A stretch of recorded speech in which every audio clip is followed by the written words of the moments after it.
Olá, comunidade varoldiana, tudo bem? Estamos aqui com uma novidade no nosso Jornal Varadouro, o seu Jornal das Selvas, que você já conhece pela internet e nas redes sociais, que foi esse jornal histórico que fez história aqui no Acre e na Amazônia durante os anos 70 e 80.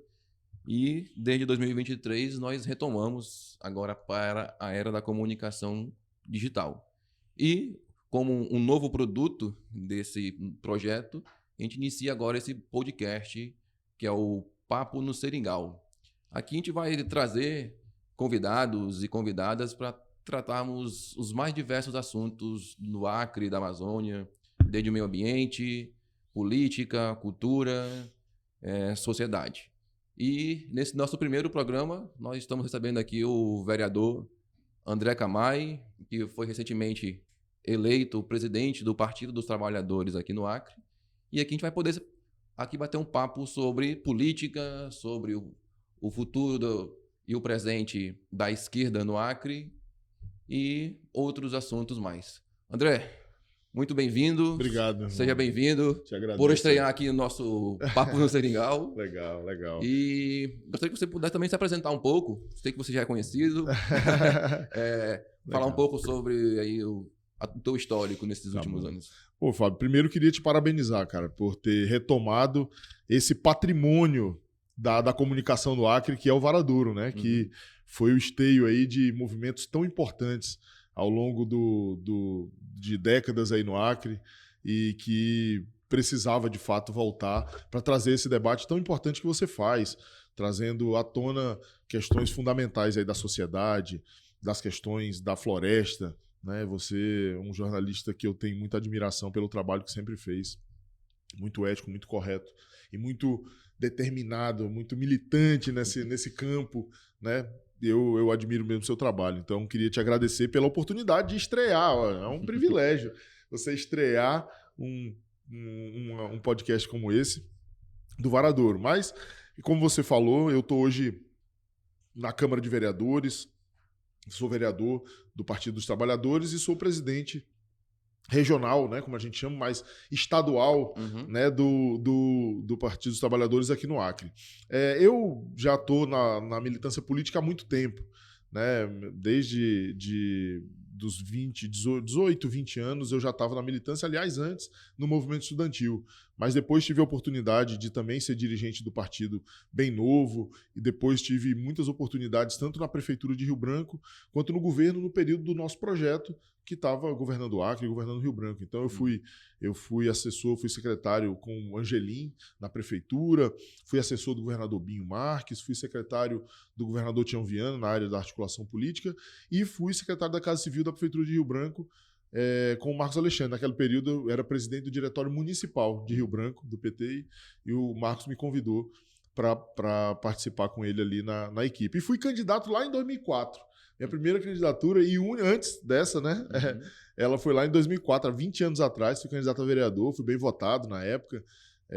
Enfim, e tive, né, a militância tanto no movimento socioambiental quanto no movimento estudantil, antes dessa participação mais institucional, né, no movimento estudantil, DCE, nos grêmios estudantis na escola, né, na Uni, enfim, participei como pude dessas lutas e depois no movimento socioambiental ajudei a fundar a Associação Vertente, que foi uma organização importante por um tempo aqui, o projeto Oficina Som da Floresta, que trabalhava com cultura e questões e elementos da natureza e tal, produzindo sons e arte, e foi isso, a minha trajetória é essa. E agora você, como você falou, assume a presidência estadual do PT, né, aqui no Acre, e isso num momento bem delicado que o partido vive no estado do Acre. Exatamente. Desde 2018, como nós sabemos, o PT, após 20 anos ali de poder no Acre, né, com a eleição do Jorge Viana em 98, ele assume em 99, e o partido consegue ficar ali 20 anos de uma hegemonia política dentro do poder executivo estadual. O PT já foi, né, até 2018, a principal e a maior força política no Acre, né, com o governo do estado. Acho que das 22 prefeituras chegou a ter 20 praticamente, quase. Quase. Né? O PT não, mas a frente, sim. A Frente Popular do Acre, né? PT, o máximo que teve foi 11 ao mesmo tempo, incluindo a capital. Pois é. E agora o partido hoje resume-se praticamente, eu acho, se eu estiver errado, apenas você hoje com mandato no Acre todo, não é isso? Não, somos 4 vereadores. 4 vereadores. 2 em Assis Brasil, 1 em Brasileia e eu aqui. Mas é o maior, proporcionalmente o maior mandato do PT no Acre. Isso, por estar na capital, que é o maior colégio eleitoral, né, do estado. E como é que você vê hoje o desafio que vocês enfrentam à esquerda de se reorganizar nesse momento tão delicado, que não só o Acre, mas todo o Brasil, com essa consolidação da extrema-direita, das forças conservadoras no poder? Então, Fábio, como você relatou, nós tivemos aí um ciclo muito importante, né, no governo do Acre. Foram 20 anos consecutivos, 5 mandatos, né, que o povo do Acre generosamente concedeu para que... Eu costumo dizer que não acredito que o PT teve a hegemonia política, mas o projeto. Um projeto que tinha o PT na liderança dele, mas que tinha um conjunto de outros partidos, de outros atores políticos que participaram e que ajudaram a construir esse projeto até aqui, até aquele momento, né? E que foi muito importante para o Acre. Quem olha de forma honesta, quem olha para a história de forma honesta, quem sabe o Acre que nós recebemos em 1999 e o Acre que nós entregamos em 2018, sabe da importância que teve esse ciclo político, né, de gestões progressistas aqui no Acre, as transformações importantes que foram feitas. Eu, esses dias, falava para uma pessoa que não é daqui, ela me perguntou algumas coisas e falou, rapaz, eu vejo algumas críticas e tal, período, eu digo, claro, tiveram muitos problemas, mas vou dar só um exemplo para você, Fábio. Quando a gente assumiu lá em 99, o Acre tinha cerca de somente 20% dos seus professores, os trabalhadores em educação, os professores da educação do governo que Nível superior? Que tinham nível superior. Nós entregamos o governo, aliás, bem antes, acho que no próprio governo do Jorge Viana, já nos 2 primeiros governos, nós formamos todos os professores. Colocamos a universidade em todos os municípios para formar professores. Aliás, tinha cidade que nem professor tinha, porque não tinha ensino médio, por exemplo. E chegamos com o ensino médio em todas as cidades. Então, cada tempo tem um desafio. Eu penso que o sucesso de um projeto é quando ele supera os desafios do seu tempo, né? E é esses desafios que a gente precisa olhar e ver quem é que está conduzindo. Eu penso que esse momento agora ele é extremamente desafiador para a gente.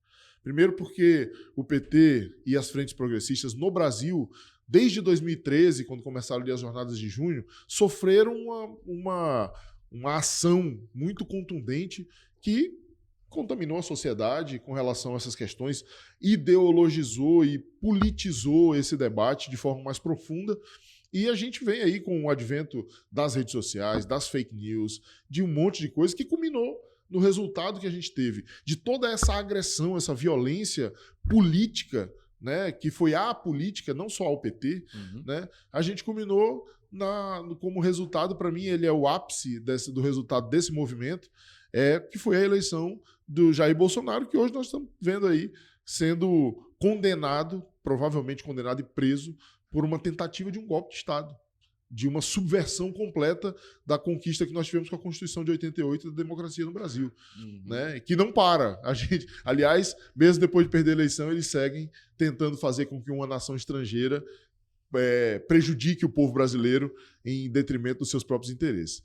Então, o desafio que a gente tem aqui é de aprofundar o diálogo com a sociedade e de apresentar, eu sempre tenho dito isso, Fábio, sabe?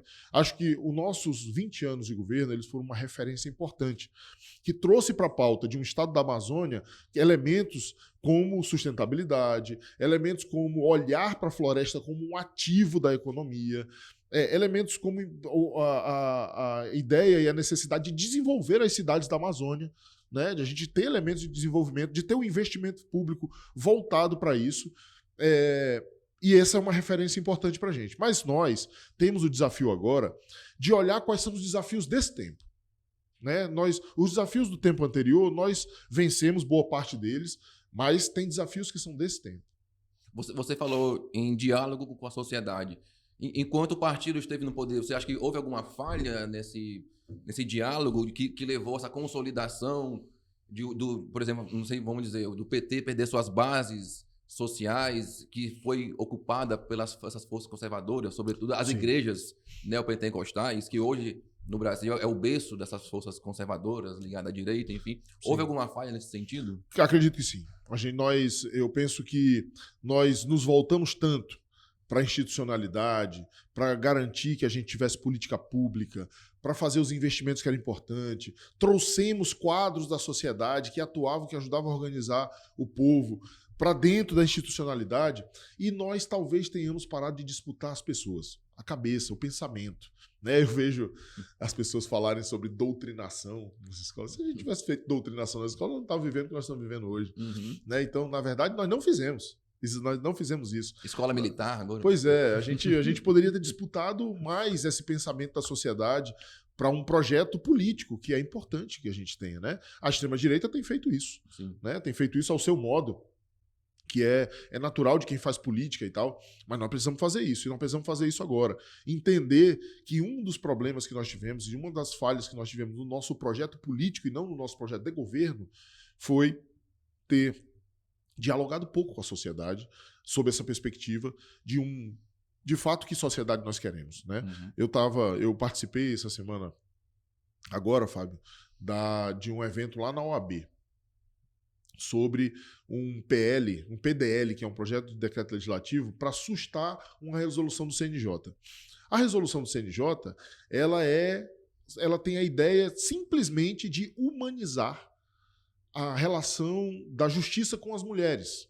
De que as mulheres vítimas de violência, elas possam ser interrogadas, ser até julgadas quando praticarem crimes, de forma que considerem as questões mínimas de humanidade. E 2 mulheres do PL, do Partido Liberal, entraram com o PDL para sustar essa resolução do CNJ. Para dizer o seguinte, não precisa isso. O julgamento já é justo. E a gente sabe que não é. Uhum. Né? Então, as pessoas falam assim, mas 2 mulheres fizeram isso, como é que pode? É porque essas mulheres, elas estão a serviço de um projeto político, que alguns chamam de conservadorismo, que, na verdade, quer conservar essa sociedade assim, desigual, machista, racista, né? Enfim, essa realidade. Então, quando eu digo que a gente precisa dialogar, e como você perguntou se a gente dialogou pouco, é porque a gente precisa disputar a forma que a gente olha a sociedade. A gente precisa chamar a sociedade e dizer assim, olha, nós olhamos a sociedade a partir disso aqui, dessa perspectiva, desse olhar de justiça. Né? Então, eu concordo com você, nós falhamos naquele momento, mas eu penso que nós não perdemos absolutamente a nossa base. Nós somos um partido que tem base social, que tem força política, que tem uma importância na história e na lógica política do Brasil. E o PT, muita gente fala, eu digo para as pessoas o seguinte, olha, desde que eu me entendo por gente, desde que eu tenho, sei lá, 10, 11 anos de idade, que eu vejo as pessoas dizer que o PT vai acabar. Né? Como estão dizendo agora, mas não vai acabar, a gente vai seguir. O PT no Acre sempre teve muitos protagonismos, né? No passado, foi o partido que elegeu Marina Silva, lá em 94, a primeira mulher do Acre, senadora. Né? Segunda, acho que Laélia Alcântara. Laélia Alcântara foi a primeira, né? Isso. E, enfim, foi o berço ali também dos movimentos sociais da esquerda, da floresta, né? Dos trabalhadores rurais, com Chico Mendes, enfim, aquela organização social da floresta. Exato. E, de repente, agora o partido também parece que perdeu também essa capacidade, né, de fazer novas lideranças. Né? Ficou muito tempo ali com o governador Jorge Viana, o Tião Viana, enfim. E a partir daí parece que não conseguiu mais engrenar. Né? E agora parece que você vem surgindo como essa nova liderança, com a sua eleição para vereador ano passado. Enfim, como é que você vê esse novo processo de reorganização do Partido dos Trabalhadores? Bem, eu vejo como uma necessidade da gente de reposicionamento, geracional também. Mas eu penso assim, Fábio, os governadores, os líderes, né, que nós tivemos, o Jorge, o Binho, o Angelinho, o Marcos Alexandre, o Tião Viana, pessoas que colaboraram, assim como outros, como Cartacho, como quando estavam na política, Nalu Polanco, foram líderes importantes, Marcos Afonso. Nós tivemos uma geração aí de pessoas que, de fato, o Nilson Mourão, o Cibá, né, que protagonizaram, fizeram disputa política e tal. E eu penso o seguinte, luta política a gente faz quando nós somos chamados para ela, quando a realidade impõe isso. O Chico não foi o líder que foi por conta de um desejo dele. Era porque naquele momento os trabalhadores da floresta precisavam se mobilizar, precisavam se organizar para fazer a luta contra uma opressão que eles viviam naquele momento ali. Pobreza, miséria dentro dos seringais, né? Quase escravidão, uma relação quase que de escravidão. Então, nascia naquele momento, assim como surgiu a Marina e outros. Quando surge o Jorge lá em 90, porque não foi 99, 90, o Jorge disputa uma eleição para o governo e vai para o segundo turno, né? Com o Edmundo Pinto e o Branquinho. Né? E vai para o segundo turno com 30 anos de idade, né? E cumpre um papel importante porque havia necessidade de pautar um outro olhar para o Acre, né? Naquele momento, um novo caminho para o Acre, né? E eu penso que eu, né, na condição que eu estou hoje, e outros companheiros como Léo de Brito, Daniel Zen, Cesário, enfim, outros, Rodrigo, Gabriel Fornec, que foram vereadores, tiveram mandatos também, nós somos fruto dessa aposta também, né? Nós somos fruto de investimento político do partido e dessas lideranças, né? Eu não estou aqui por acaso.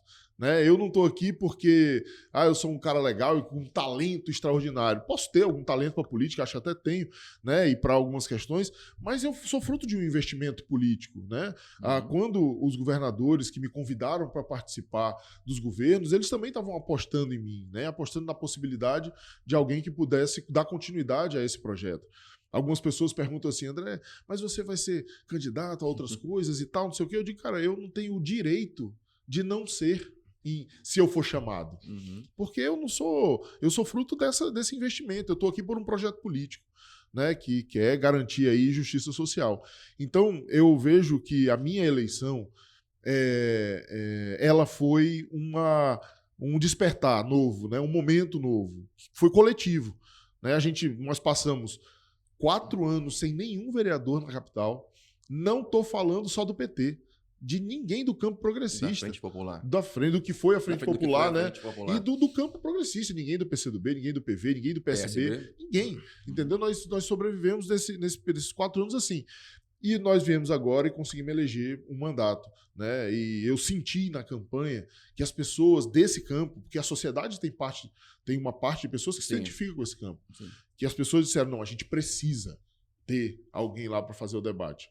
Né? E para nos reposicionar no debate político. Então eu vejo assim, sabe, Fábio? Então a minha eleição eu não vejo como uma coisa minha, mas um movimento que se renova e que se recoloca no debate político no Acre. Seria uma reorganização dessas forças progressistas de se reposicionar nesse momento tão delicado que o Brasil vive, o Acre, né, com essas forças conservadoras. É isso. E como eu disse, a gente precisa apresentar um novo caminho para o Acre. Nós não podemos fazer uma disputa eleitoral com pessoas, entende? Nós precisamos fazer uma disputa eleitoral com um projeto novo, que apresente um novo caminho para o Acre. Mas será que as pessoas estão preparadas para nesse momento que hoje a disputa política está tão personificada, né? do pescoço para baixo é canela, né? Hoje o debate não tem mais debate político hoje em dia, né? O empobrecimento do debate político foi uma estratégia da extrema direita, né? Então você vê no Acre, eu falo sempre às pessoas. As pessoas dizem assim, mas na época dos governos da Frente Popular e tal, na época dos governos da Frente Popular, as pessoas tinham um projeto para atacar, para se contrapor, né? Eu estou falando aqui os opositores. Tinha um projeto para se contrapor. Então o debate era sobre o que a gente estava propondo. Hoje, a gente tem um debate sobre uma pessoa. Porque não tem um projeto. A gente não tem um plano estratégico de investimento no Acre. Né? A gente não tem um caminho de desenvolvimento, um rumo claro. Né? Então, hoje, o governador Gladson Cameli é um personagem, né, que promove muito mais entretenimento do que muito mais circo do que pão, né? Muito mais entretenimento do que desenvolvimento. Tanto dele quanto da gente. Eu vi esse ano, o governador anunciou que seria o ano do executar, o ano do realizar. E que ele ia anunciar muitas coisas. Até agora ele anunciou 4 shows e foi isso. Né? Foi isso que ele anunciou até agora. Então, eu penso que nós temos que nos contrapor a isso. Nós temos que nos contrapor a essa realidade que está posta aqui. E a gente tem que apresentar um projeto. Agora, as personalidades são importantes? Claro que são. Né? As pessoas não votam em qualquer pessoa. Por isso que nós temos que colocar todo mundo no debate. Uhum. Eu estou muito feliz, Fábio, que, por exemplo, você fez uma pergunta sobre essa questão de sucessão. Né? De que teve um grupo lá. Eu estou muito feliz que o ex-senador e ex-governador Jorge Viana esteja voltando para um debate. Na verdade, ele nunca saiu. Mesmo na Apex, onde ele está hoje, ele tem colaborado muito com o Acre. Mas que esteja se colocando com a possibilidade de ser candidato a senador aqui. E aí as pessoas falam, pô, mas senador? Senador. A gente tiver um senador no Acre, com a capacidade que tem o ex-senador Jorge Viana, com a articulação que ele tem no mundo hoje, é uma possibilidade de colocar o Acre nesse debate. É uma possibilidade da gente ajudar a mudar a correlação de forças do Congresso Nacional. Olha o Congresso Nacional que nós temos. Um Congresso Nacional que promove chantagem. Um Congresso Nacional que está muito mais preocupado em disputar o orçamento público para fazer distribuição com emendas do que, de fato, em pensar um projeto estruturante de desenvolvimento para o país. Entende? Então, assim, a gente precisa ter gente de qualidade. O que a gente tem hoje, né, na bancada federal do Acre? O que a bancada federal do Acre colabora efetivamente para o Acre com minúsculas exceções? Né? Minúsculas exceções. Você vê uma bancada que vai lá, vota com pautas para devastação, tudo a favor do marco temporal, para destruir direitos dos povos indígenas. Exatamente. Por quê? Porque está muito mais preocupado em fazer uma disputa política, nacional, ideológica, do que, de fato, cuidar do povo do Acre. Né? Mas essa mesma turma que vai lá e faz isso, depois está nas aldeias, está nas comunidades, distribuindo migalha e querendo voto dessas pessoas, se aproveitando da pobreza que eles mesmos produzem.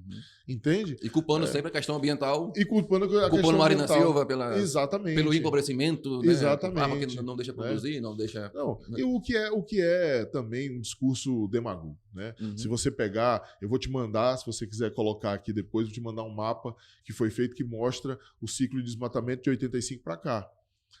Se tem uma coisa que nós não podemos dizer, é que não houve desmatamento e implementação da pecuária no Acre. Aliás, os governos da Frente Popular incentivaram e financiaram boa parte da pecuária que se instalou no Acre. Foi no governo da Frente Popular que o Acre ficou zona livre da fitosa, né? Exatamente. E outras questões. O governo do presidente Lula, Fábio, nós temos um plano safra de 400 bilhões de reais, quase 500 bilhões. Quem financia o agronegócio no Brasil é o governo. Quem financia e quem trouxe os maiores planos safra da história foi o governo do presidente Lula. Portanto, olhando de forma estratégica para isso. Agora, o problema é que a gente tem, essa turma tem a mania de colocar em oposição a produção e a preservação do meio ambiente, e não só a preservação do meio ambiente, a garantia de que haja também uma produção na floresta, de que as pessoas vivam na floresta. Essa oposição é produzida por eles e não por nós. Foram eles que produziram a ideia de que há isso. Porque, na verdade, o que nós queremos é que haja uma harmonia nesse ambiente. Do que a gente já teve de desmatamento no Acre, se nós implementarmos tecnologia, se nós colocarmos aqui mecanização agrícola, assistência técnica e tecnologia, recuperar a área degradada, nós vamos produzir muito. Sem precisar desmatar. Sem precisar desmatar mais. Eu vejo o prefeito de Rio Branco volta, meu Deus, é o discurso mais atrasado do mundo, a dizer que precisa desmatar mais para fazer. Sabe qual é o problema? Sabe por que o prefeito está dizendo isso, Fábio? É porque o prefeito, a gente votou agora a LDO. A Lei de Diretrizes Orçamentárias, que define as prioridades para o ano que vem. Sabe quanto que tinha lá de mecanização agrícola? Zero. Não, inclusive ele estava agora em Taumatuba, né? Exato. Aí ele falou que está investindo em mecanização agrícola para reduzir o uso do fogo. Pô, Rio Branco ano passado ficou só fumaça aqui. Não tem, tá zero lá na LDO, zero de mecanização agrícola. E ele que tanto fala em produzir para empregar. Exato. Eu botei uma emenda para garantir o programa de mecanização agrícola só. A base do prefeito, sob orientação do prefeito, derrubou a emenda. Os a mais abandonados. Então. Derrubou a emenda. Então, assim, essa turma, eles não estão preocupados em fazer com que a gente tenha muito mais discurso do que desenvolvimento. Exatamente. São 7 anos já do governo Gladson Cameli. Quase 10 anos. São 5 anos do governo Bocalon, já quase, né, que estão colocados aí. E a gente ainda não viu ao que esse projeto veio. A gente não viu o desenvolvimento que eles prometeram. Entende? E culpava a florestania por um possível atraso. Inclusive subvertiam. A florestania, Fábio, nunca foi um conceito econômico. Nunca foi. O conceito econômico era o desenvolvimento sustentável. né? Que era a ideia de que nós tivéssemos desenvolvimento, tivéssemos distribuição da riqueza, distribuição da renda, mas que nós tivéssemos sustentabilidade social, econômica e ambiental. Era essa a ideia que estava colocada. Essa ideia de pintar o conceito de florestania como algo, isso é uma bobagem, né? A florestania era um conceito que dizia que um estado na Amazônia, não pode desconsiderar o fator de estar na Amazônia. É isso. E que a cidadania passa também por essas questões, porque tem gente morando na floresta. Né? A gente tem aqui uma característica, a gente tem gente morando na zona urbana, tem gente morando na zona rural agrícola e tem gente morando na floresta. Então todas essas pessoas precisam ter condições e qualidade de vida.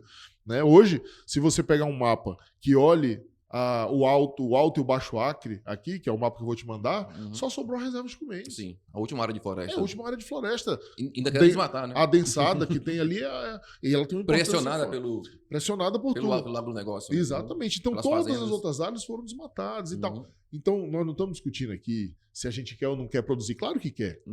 Claro que quer produzir. Eu não sou contra a produção agrícola, eu sou um defensor da agricultura familiar. Da agroecologia. Da agroecologia, mas também da agricultura familiar, da forma que puder acontecer. Agora, isso não tem necessariamente que a gente destruir toda a nossa área de floresta, inclusive porque tem gente morando lá. Exatamente. André, a César o que é de César e a Lula o que é de Lula.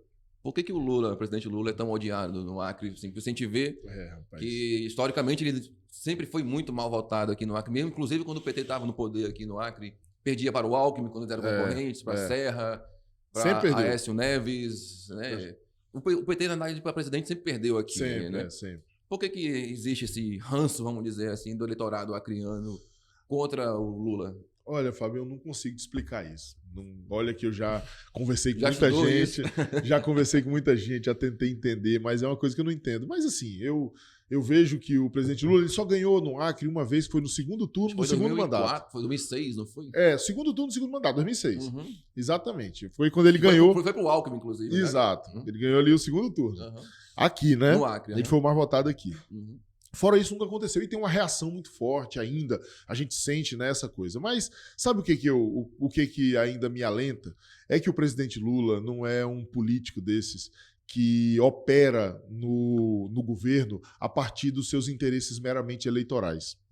Porque eu vejo, Fábio, esses dias agora viralizou aí um vídeo do ministro Renan Filho falando porque a Michelle Bolsonaro veio aqui, foi lá na ponte de Rodrigues Alves, na passagem do rio ali de Rodrigues Alves, dizer que os governantes não cuidam lá porque falta uma ponte, as pessoas não... De fato falta ponte. Isso é um fato, né?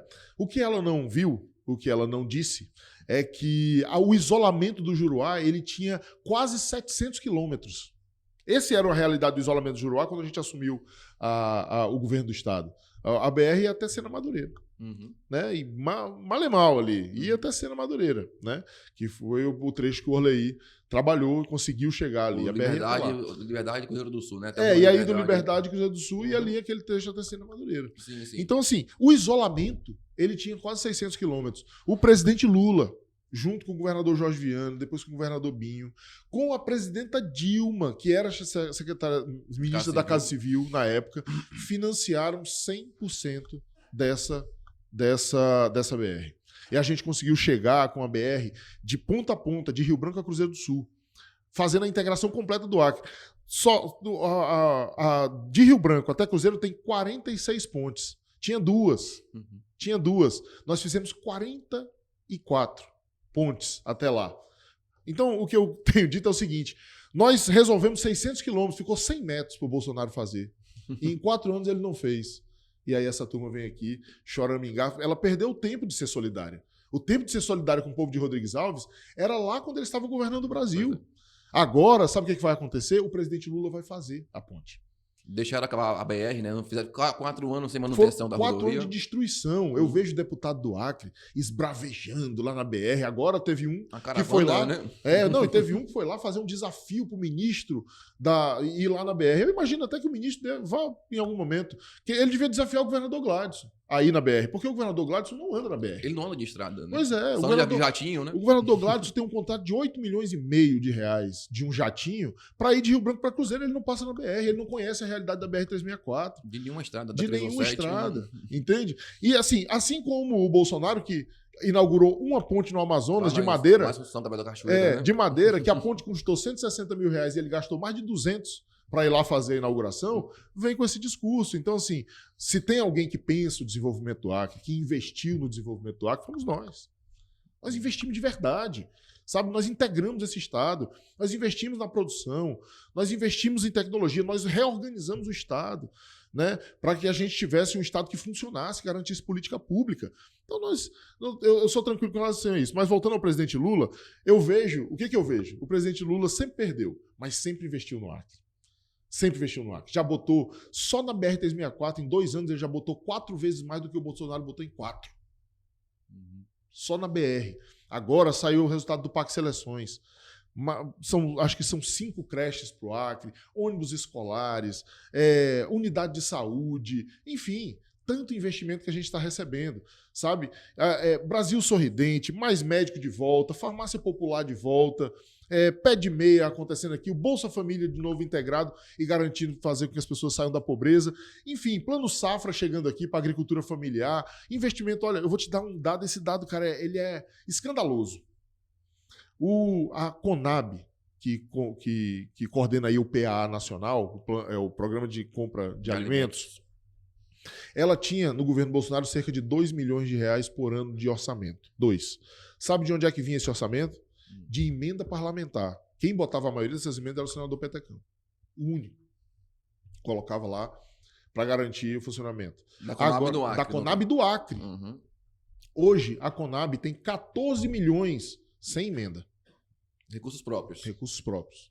Decisão do governo de colocar aqui, de fazer a compra da agricultura familiar. Localmente. Localmente, da produção extrativista e da produção da agricultura familiar. Entende? E do PENAI também, que é da alimentação escolar. Da merenda escolar. Né? Da alimentação escolar. Então, quando você quer falar de investimento, você tem que olhar para a realidade. Olhar os números, né? Os números, a realidade, news, né? o que é material, entende? Então, assim, eu posso dizer, eu vi o secretário do governo, Calixto, um dia numa entrevista com o Luciano Tavares, aliás, nesse estúdio aqui também, que ele disse para ele o seguinte, ele disse, Luciano, não existe no Acre uma obra inaugurada pelo Bolsonaro. E não tem mesmo. Agora tem muitas inauguradas pelo presidente Lula e vai ter mais. Uhum. Né? Então, eu espero que em algum momento o povo do Acre reconheça isso. Reconheça o que o presidente Lula fez. Mesmo não gostando dele, mesmo... Né, ninguém é obrigado a gostar de ninguém, eu entendo... Né? Eu tenho gente que eu não gosto. Eu tenho gente que é muito boa e eu não gosto. Paciência, é da vida. Né? Mas é inegável o que o presidente Lula fez ao longo de uma vida inteira para ajudar o povo do Acre. Agora, saindo de Brasília, vindo para o nosso seringal astral aqui. Tem um mandato na Câmara Municipal. Como é fazer oposição a Sebastião Bocalon? Rapaz... E afinal, o que é essa gestão, Tião Bocalon? Essa é a pergunta que eu me faço desde o primeiro mandato dele. O que é isso, né? Então, que bicho é esse? Que bicho é esse, né, cara? Rapaz, é um negócio que... Porque o que mais me angustia, Fábio, é que Rio Branco é uma cidade na Amazônia, é uma cidade em expansão, né? Uma cidade que vai crescendo, que concentra boa parte dos jovens, por exemplo. De todo o Acre. Todo o Acre. Então, né, por muito tempo só tinha faculdade aqui, emprego era aqui, as coisas aconteciam aqui. Então, o Rio Branco é uma cidade que precisa do poder público.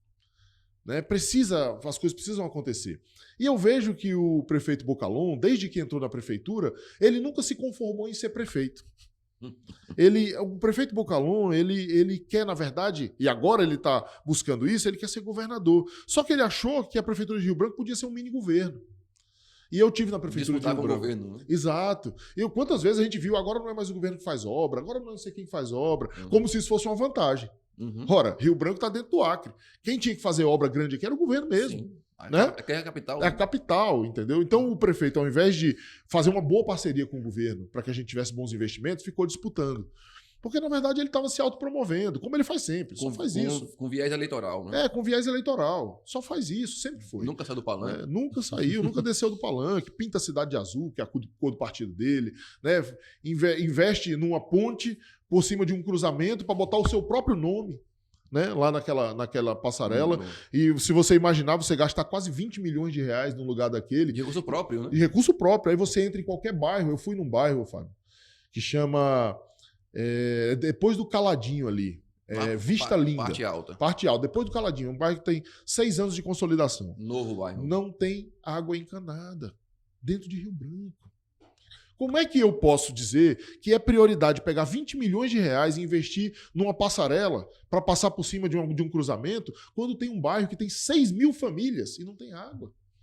Esse bairro, Fábio, recebe por semana dois abastecimentos de água numas caixas d'água que tem lá. Caminhão-pipa. E colocaram caminhão-pipa.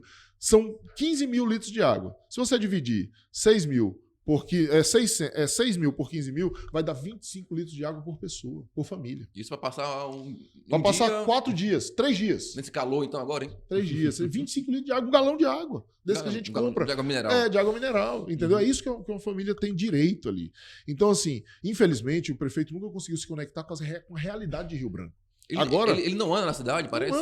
Não anda, ele não conhece Rio Branco. O prefeito, agora, sabe onde é que ele está andando? Pelo Acre, porque agora ele é pré-candidato ao governo. Fazendo campanha. A ingratidão dele é tão grande, a vaidade dele é tão grande. O ego. Né? O ego é tão grande que ele, ao invés de ser solidário agora com quem o ajudou, porque se não fosse o governo do Estado bancar a campanha dele aqui, ele não era prefeito reeleito. A máquina do Estado estava a favor dele. Pesadíssima para a campanha dele. Agora ele está dando uma volta na vice-governadora Maísa, que está tentando viabilizar também a sua candidatura. Ao invés de estar ajudando ela, ele está disputando com ela. E eu avisei isso para ela, tá? Ela foi lá na Câmara, eu disse que os problemas que ela teria seria com quem estava do lado dela. Os próprios aliados, né? Os próprios aliados, supostamente, né? Então, assim, essa gestão, ela é uma gestão que vive em torno desses delírios do prefeito, né? Eu vou te dar um exemplo aqui, que esse para mim é sintomático. Fábio, Rio Branco, o Acre, tem uma bacia leiteira muito sensível, que vive com muita dificuldade. Eu vejo ali a Copel, que é uma cooperativa, e outros produtores de leite que vivem com muita dificuldade. Esses produtores, eles precisam do apoio governamental. Sim. Eles precisam, por exemplo, garantir que essa produção deles vá, por exemplo, para o Penai, que é o maior comprador. Imagina você distribuir nas escolas, mais de 100 escolas em Rio Branco poderiam estar recebendo leite. O que o prefeito faz por conta de uma vaidade e por conta de uma afirmação pessoal? Que não sei se você lembra, o prefeito dizia que ia botar uma vaca mecânica. Né? O que é uma vaca mecânica? É uma mini fábrica de leite de soja, uma mini indústria de leite de soja.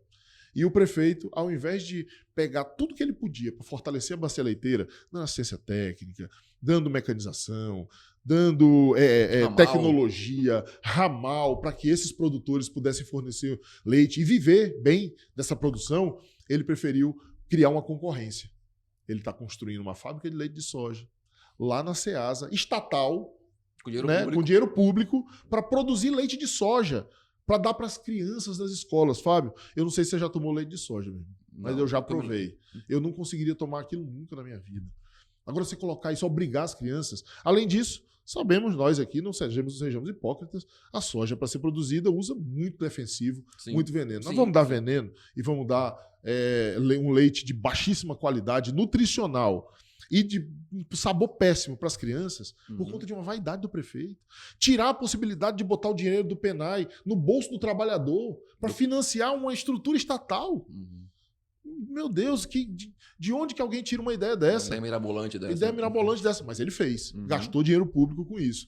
Então, assim, enquanto tudo isso que eu tô te dizendo aqui tá acontecendo, essas coisas que ele fica anunciando por aí, vai andar no bairro de Rio Branco para ver. Não precisa nem ir muito longe, né? Uma tragédia, cara. Eu fui aqui na parte alta um dia desse, lá no Montanhês, cara, as ruas destruídas. As ruas que foram arrancado o asfalto pelo Asfalto Rio Branco e não receberam asfalto de volta. Né? O prefeito agora está com a história de comprar ônibus para a cidade, quando a gente tem um modal que não prevê isso, um modal que contrata uma empresa e concede o uso do serviço de transporte coletivo para uma empresa, e a gente faz o controle. Né? Não consegue fazer uma licitação, está com uma empresa aí há 4 anos já, uma empresa... contrato emergencial. Um contrato mandrake. Sabe? Um contrato mandrake, aquilo ali, cara. Um absurdo, um ônibus velho quebrando no meio da rua. Então essa é a gestão do Bocalhau. Essa é a gestão do Bocalhau.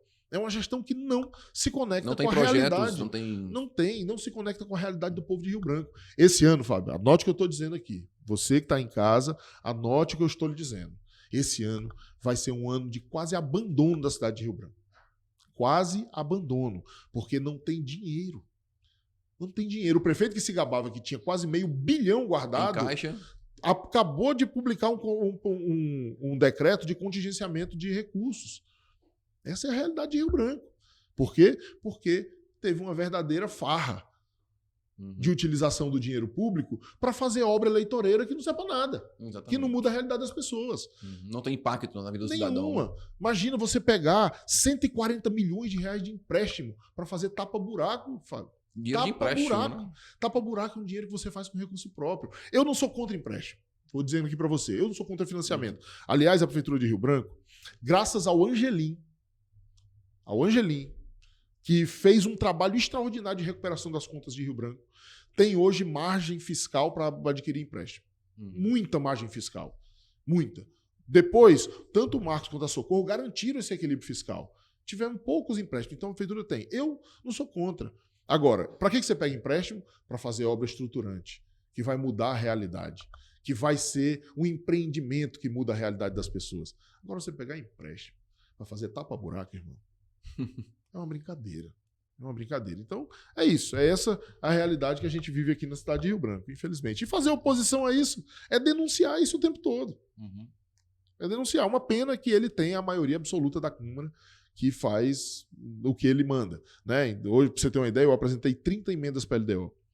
Tinha emenda de fortalecimento do Conselho Tutelar, de programa de mecanização agrícola, de criação do Conselho de Desenvolvimento Rural, de ampliação da estratégia de saúde da família. Enfim, foram derrubadas todas.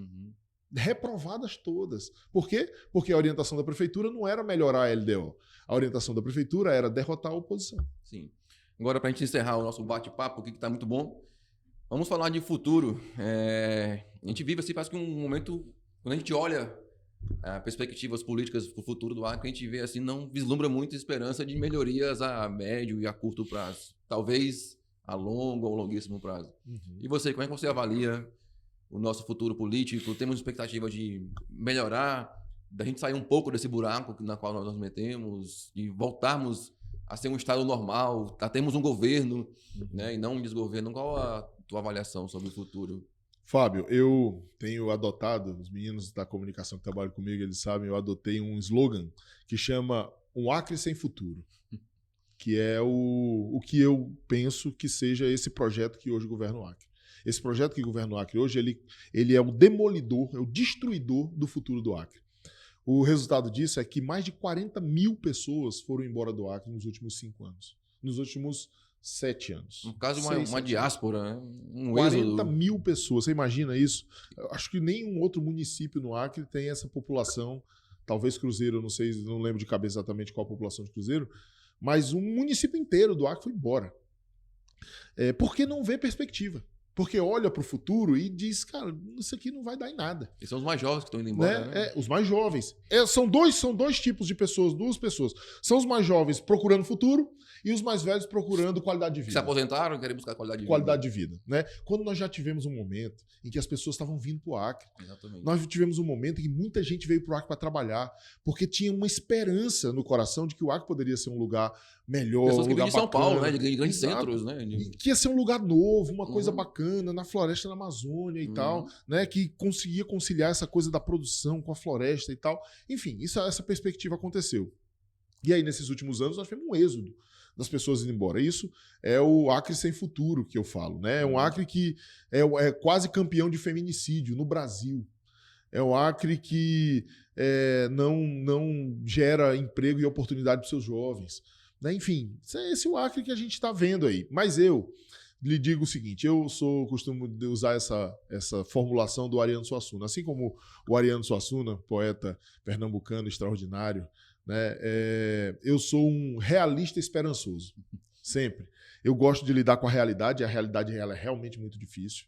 As perspectivas agora, elas são realmente, se mostram muito difíceis, mas eu sou extremamente esperançoso. A gente já viveu tempos melhores no Acre.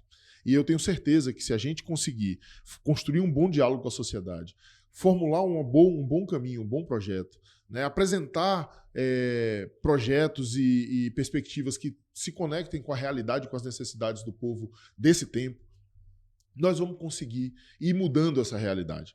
Né? É por isso que as pessoas perguntam, mas com toda essa dificuldade vocês vão ter candidato ao governo, vocês vão ter candidato ao Senado? Vamos. Sabe por quê? Porque eu acredito que pode ser que a gente consiga eleger. Né? Com esforço, com uma campanha, a gente consiga eleger. Mas mesmo que não consiga eleger, a gente já vai ter debatido o Acre e ter pautado questões ocupar importantes. os espaços, né? Ocupar o espaço. Veja, eu estou vendo o cenário da eleição do ano que vem. A eleição do ano que vem, hoje você tem 3 candidatos do mesmo campo colocados, mesmo grupo político. É uma disputa entre eles, para não mudar nada. Porque todos eles estão comprometidos com as mesmas coisas. Né? Então você tem ali a vice-governadora Maísa, você tem ali o Botalon e o Alan Rick. Eles são do mesmo campo, eles não divergem. Eles estão divergindo eleitoralmente. Exatamente. Disputa de poder, né? Disputa de poder. Né? Que eu acho que foi uma vantagem que nós tivemos e por isso nós conseguimos ficar 20 anos, é porque nós tínhamos unidade, porque nós estávamos em torno de um projeto. Eles estão em torno da disputa de poder de cada um. Né? Pessoal, né? Pessoal. Então, assim, eu tô com muita esperança de que nós vamos ter uma boa chapa de deputados estaduais, uma boa chapa de deputados federais. Nós estamos dialogando com a federação, que é o PT, o PCdoB, o PV, com a federação do PSOL e da Rede. Vamos procurar o diálogo com o PSB e com outras frentes. Pode voltar à Frente Popular do Acre? Não a Frente Popular. Acho que a Frente Popular cumpriu o seu papel. Né? Acho que é uma nova frente, porque é um novo tempo. Né? Então, a gente, inclusive eu sou defensor, Fábio, de que a gente discuta, inclusive, com a direita não bolsonarista. Né? A centro-direita. Uma centro-direita. Mas moderada. Exato, a gente precisa discutir esse novo momento que a gente vai viver. Então, assim, eu sou esperançoso com o futuro. O futuro mais próximo, ele ainda vai ser bem difícil. Mas nós temos que seguir disputando esse debate. Então eu estou com muita esperança com essas chapas, estou com muita esperança na eleição do nosso senador Jorge Viana, né, em ele consolidando essa candidatura, sendo candidato, para a gente ter um senador com uma capacidade extraordinária, com relações políticas no Brasil e no mundo, para ajudar o Acre, né, e com a experiência que ele tem, né, para oferecer ao Acre essa possibilidade, e que a gente tenha uma candidatura ao governo. Né? Você deve ter visto, meu nome circulou com essa possibilidade de candidatura ao governo. Eu nunca me candidatei. Né? Eu nunca cheguei lá. Majoritariamente ou não? Não, eu nunca me candidatei, nunca fui lá e digo, olha, eu quero ser candidato.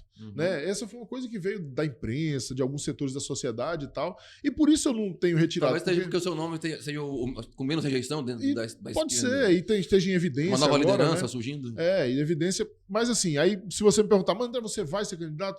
Não é necessariamente isso. Né? Eu sou defensor de que a gente distribua o jogo na Frente Popular. Se nós tivermos um outro candidato em um outro partido desse campo, né, desse grupo, é importante que a gente tenha o senador Jorge Viana pelo PT, um outro candidato aqui e tal. Agora, se esse conjunto de partidos entender que eu posso colaborar nisso, eu estou à disposição, é óbvio. Né? Se entender que eu posso colaborar em outra posição, eu também estou à disposição. Se entender que eu vou colaborar melhor como dirigente partidário, conduzindo e ajudando a conduzir o processo, eu também estou à disposição. Eu estou aqui e a minha militância é pelo povo do Acre. Não é pela minha carreira. Se eu quisesse fazer carreira, eu sei lá, ia ser ator, ia ser né, advogado, qualquer outra coisa, aí eu ia fazer carreira, mas na política não é isso, né? A gente está à disposição do povo. Então é isso, meu amigo. Eu quero lhe dizer que eu tô feliz e animado para esse próximo momento. Muito, muito animado mesmo, muito feliz para esse próximo tempo. Valeu. André, brigadão. Obrigado, meu irmão. Prazer. Obrigado.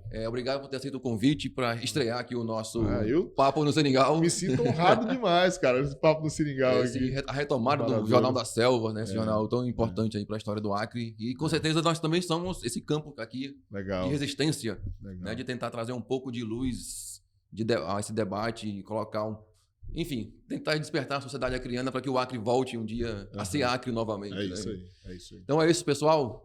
Muito obrigado por nos acompanhar até aqui. Esse foi apenas o primeiro episódio desse podcast, que é um projeto que nós temos dentro do Jornal Varadouro de sempre fazer uma comunicação popular dentro da Amazônia, para a Amazônia e dialogando com as populações da Amazônia que estão aqui dentro. É isso, se gostou, compartilha esse vídeo. Mais informações, acesse nosso site ovaradouro.com.br e também as nossas redes sociais, @Jornal Varadouro. Valeu, obrigado e até a próxima.